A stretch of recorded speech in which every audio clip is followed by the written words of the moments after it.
আসসালামু আলাইকুম। আজ আমি এমন একটা বিষয় নিয়ে কথা বলবো যেটা নিয়ে সমাজে প্রচুর ভুল বোঝাবুঝি আছে, কিন্তু সাধারণ মানুষ প্রায়ই বিভ্রান্ত হন। প্রশ্নটা খুব সহজ: নাতি নাতনি কি দাদার সম্পত্তি পায়? আর যদি পায়, তা কি কুরআন আইনের সাথে সাংঘর্ষিক?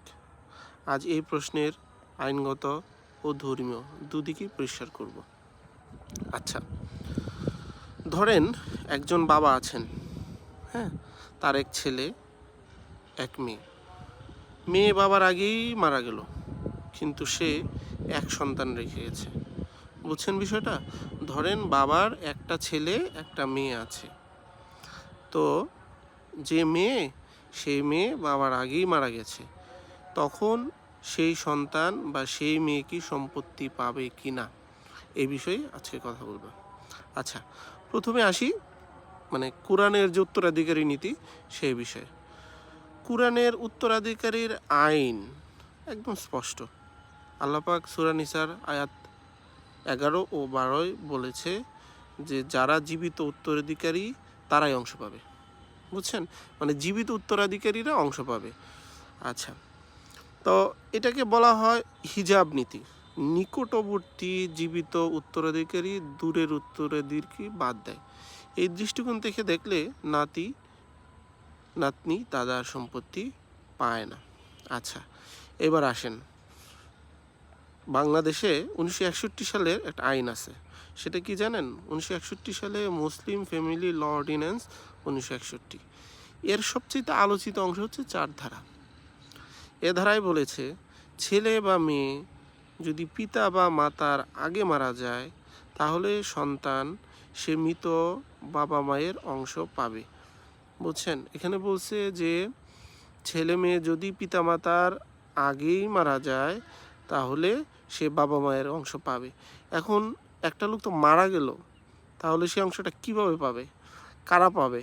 সেটা পাবে হলো যদি যে ছেলে মেয়ে মারা গেছে তার যদি কোনো ওয়ারিশ রেখে যায়, সরাসরি ওয়ারিশ, যে মারা গেছে সে যদি কোনো ছেলে মেয়ে রেখে যায়, তাহলে সে পাবে।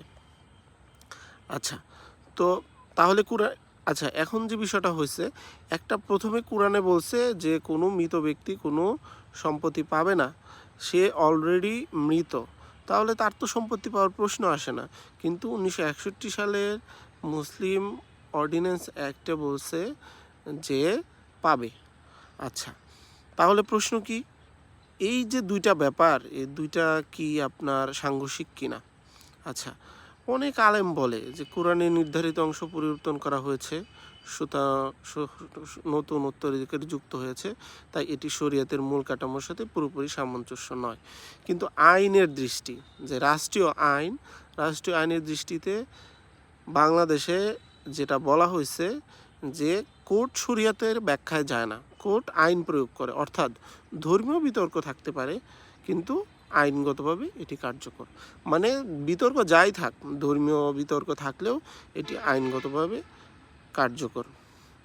আচ্ছা, তো সুতরাং কি বুঝলাম? খুব সংক্ষেপে বলতে গেলে কোরআনের আইন আলাদা, রাষ্ট্রীয় আইন আলাদা। ঠিক আছে? তো দুটি না জানলে আসলে বিপদ। তো আমরা, আমাদের দেশ যেহেতু পুরোপুরিভাবে মুসলিম আইন বা কোরআনের আইন মতো চলে না, সেহেতু আমাদের নিজস্ব একটা সংবিধান আছে। সেই সংবিধান অনুযায়ী এটা বলা হয়েছে। আশা করি ব্যাপারটা বুঝতে পারছেন। ধন্যবাদ। আসসালামু আলাইকুম।